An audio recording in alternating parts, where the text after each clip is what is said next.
But I have a question, having worked with Native Americans through the Department of Veterans Affairs. It's been touching to me how we've come up with the nomenclature for post-traumatic stress disorder for our warriors who are now dealing with the effects of Vietnam, dealing with the effects of the current conflict that we're in.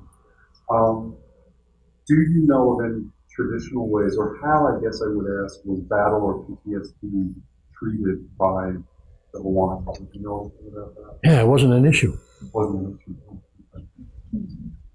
And I can tell you why. It's again because of that present moment orientation. See?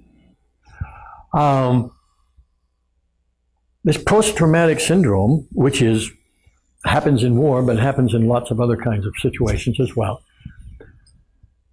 happens when people make a decision that they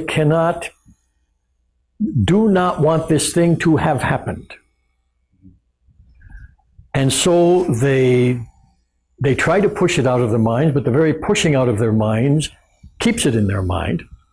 And there's a constant buildup of stress, of tension because of that, constant reinforcement of something terrible that happened. In the West, as well as in the East, to a great extent, a tremendous amount of importance culturally is given to the past. I mean, it's so much a part of the culture that we take it for granted and think that that's the way things are, when it's only a feature of our language. Okay? So when the past becomes so important, look at all of the anniversaries that people celebrate of tragedies. Okay?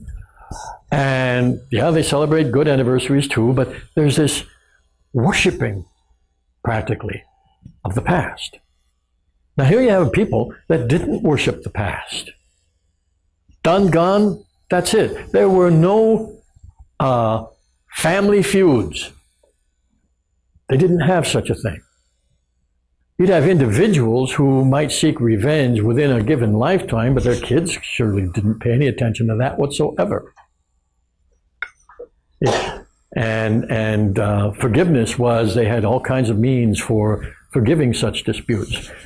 So they had no, that kind of thing wasn't part of their culture, okay? Neither was the sense of guilt.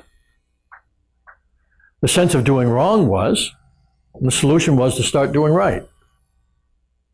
Seriously, I mean, it sounds too simple, but that's what you do.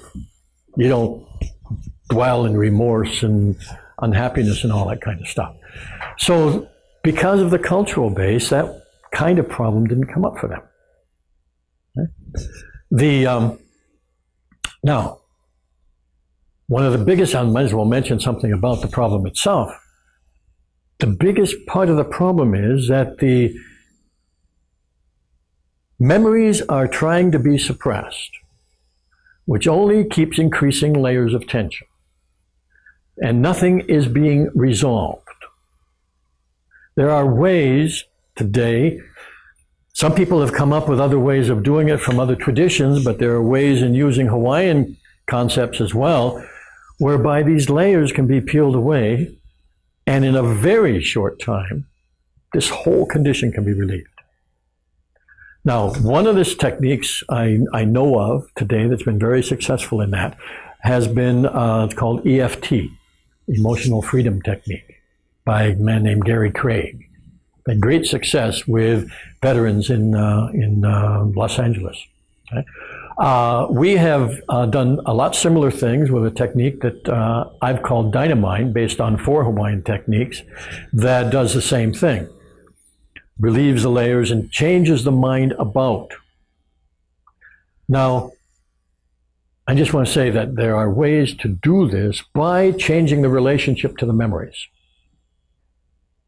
And it's not a hard process, and it can happen quite quickly. But in Hawaii, it wasn't an issue in the old days. Today, there are different kinds of post-traumatic syndrome in Hawaii because of the absorption of Western culture, which again lays so much emphasis on past events.